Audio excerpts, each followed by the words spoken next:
Hey everyone, it's Mari. Thanks so much for stopping by my channel today. I have a 12 by 12 scrapbooking process to share with you using the Heidi Swap Pineapple Crush collection. And I'm just going to show you here some of the elements of the collection that I have. And my desk is quite a mess right now because I was just sort of going through all the stuff. But I'm going to be starting off here with a piece of Basil Marshmallow cardstock. And I'm going to use some Distress Oxide ink as well on my layout today. I have not put any gesso or anything like that on my white cardstock. I'm just going to go ahead and go straight onto the paper with some ink. So I'm just going to, you can see there that I just put some of that ink down onto my plastic. And I'm soon going to add that on. I'm just showing you here where I kind of wanted to create my area. So I'm going to put my photo over on the right side, and then I want to put a cluster in the top left. So since those are the areas that I'm kind of going to focus on creating the focal points, I want to put my mixed media in those areas. So I've added some water to that plastic where the ink was, and I'm just going to put that onto my paper. And you'll see me just moving that around there. This is Twisted Citron, which is a beautiful color. It's like a greeny yellow, which goes really nicely with this theme of this layout, which is summer or vacationing in a hot place. And if you have photographs that are tropical photos or photos from a tropical vacation or summer photos, this collection is perfect for that. So I wanted to use something that was going to complement the green tones that I'm going to be using from that collection. And Twisted Citron I thought was just perfect for that. So you can see there that I've got that down and it's dry. And now I'm going to go in with some picked raspberry. And this is a Crafter's Workshop stencil by, I think it's Rebecca Meyer stencil. It's really, really pretty. I know that I bought this over at the Scrapbook Nerd online shop.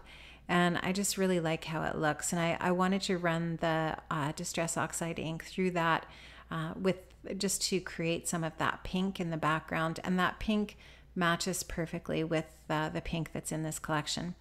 Now I wanted to create a banner as a layer behind my photograph there. I've also got that little pink frame behind there as well. That's a die cut from the die cut pack.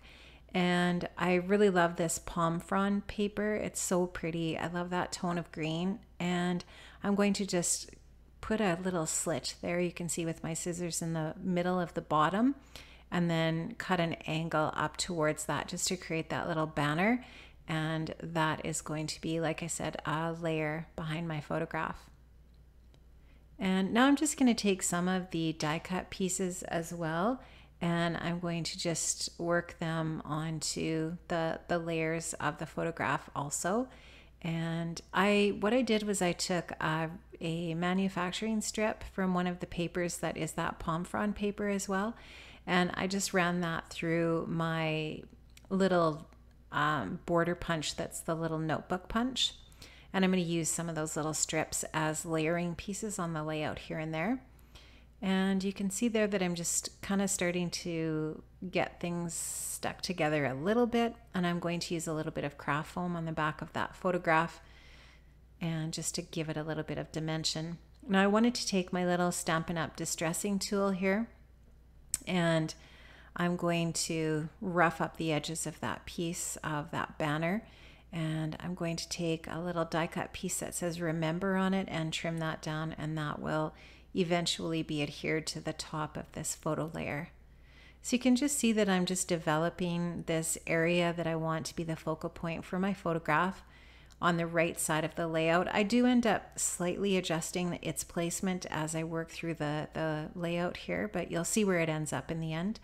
I'm going to take this really gorgeous mixed media Carabelle stamp, and I've added a little bit of archival ink in fern green to it. I did some second generation stamping.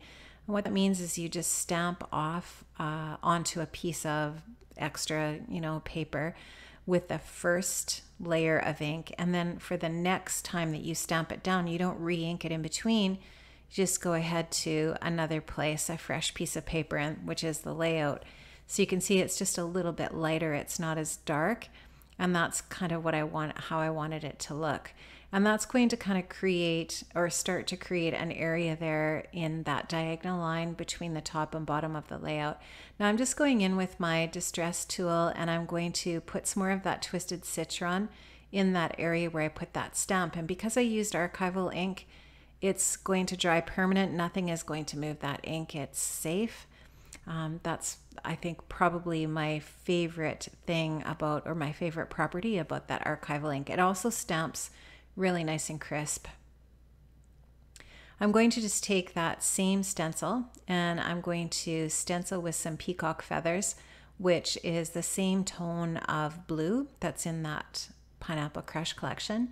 And I'm going to use some of that, that color in the photo layers. So I wanted to just make sure that that color was in some other places on the layout as well. So you can just see I just used that ink through the stencil in a couple of other places. Now I'm just going to go back to my photo mat and layers there again and put that on in the layout. I'm going to start to think about what other embellishments I want to use around my photograph here as well. So I'm going to use my little stapler here to attach that piece to the top just to add a little bit more texture in that way. That's the nice thing about adding some staples, just gives a little more detail. And you can see that I'm going to put that border, that notebook border punch piece over on the side, and that adds a little bit of texture there as well. And I like how that looks. And I believe I have roughed up the edges. I can't remember if I showed you that or not, of that tag that I'm just sticking over to, that I've trimmed down, and I'm going to stick to the left of the photograph there. So I'm just going to take that and staple that as well. And yeah, I'm liking how this looks so far. This photograph was taken in Hawaii a couple of years ago of the kids, and the colors in the photograph are perfect for this collection. Now that acetate piece that says the view, or this view, I was thinking about foiling it, but I didn't end up doing that because as I was placing things on my photo mat here, I thought, you know, that die cut word bliss and the little piece that says adventure underneath it, and then that little pink circular die cut that says yes, is probably going to be enough there. I didn't feel like I needed that other acetate piece that said this view. And I wanted to add a few little pops of black and white. And so that little black and white heart is a little acetate piece, and I really like that. And I'm going to add another little pop of black and white to the top left-hand cluster as well. And I love that flamingo. It's so cute. And I just thought it was neat because it kind of looked like it's standing on that circle there that's on the photograph, or on that die cut photo, or the die cut piece that says yes. It looks like the flamingo's got a little place to rest there. I thought that was a logical spot for it. And I have popped some of these pieces up on foam adhesive as well, just to give them a little more dimension so that they're not so flat on the layout. You can see that I'm using another little piece of that border punch paper up at the paper that I've ran through my border punch up at the top, just to repeat that same idea. And I'm using some of the little palm frond acetate pieces here and there as well to embellish with, just because I felt like it seemed more tropical in that way. Now you can also see that it says, that acetate piece says seize the day there as well. And I really like that. It's in that blue tone again, and so it just kind of carries that blue tone throughout. And I'm also putting some of the really adorable little puffy stickers on the layout here and there as well. And just to continue again with some more of the little tropical bits and pieces. And I'm going to add a few splatters in the peacock feathers here, just because I wanted to get a little bit more blue on the layout. I felt like there was a lot of the green and that twisted citron, lots of pink, but I didn't have that much blue on here yet, so I wanted to get a few more little bits of blue. Now I decided to trim the right side of the white cardstock down a little bit, so I was super glad that I'd used repositionable adhesive for my photo mat layers. So I trimmed that down a little bit because I wanted to make some space on the left side for this black and white paper. And this is the back side of that palm frond green paper that I used for to create that banner piece behind the photo mat, or at the back of the photo mat. And I just love that pop of black over to the side. Now I just am going to rip up a few little areas there, and I'm going to put some staples in that area as well, just to distress a little spot there. I just thought that looked interesting. And I'm going to add a little bit of washi tape over to the left side as well from the collection. It's got some more of that blue in it, so just to bring more blue in, and I'm just going to fuss around until I get that washi tape in just the right spot. Besides that, I'm only going to add just a couple of other little die cuts to the photo layers, and I'm going to add some Heidi Swap Color Shine in Gold, and that will finish off the layout. So I really like how this turned out. I love using stamps on my layouts, and I really enjoy using a piece of white cardstock as my base. I don't mind using pattern paper on a layout. I think it's fine, and I have fun with that sometimes, but I always seem to gravitate back to a white piece of cardstock as the base, and then creating a little bit of a background with some mixed media. I really have fun with that. I enjoy it, and I really love using stamps. I have a lot of stamps in my stash, so I figure I might as well use them on my scrapbooking layouts.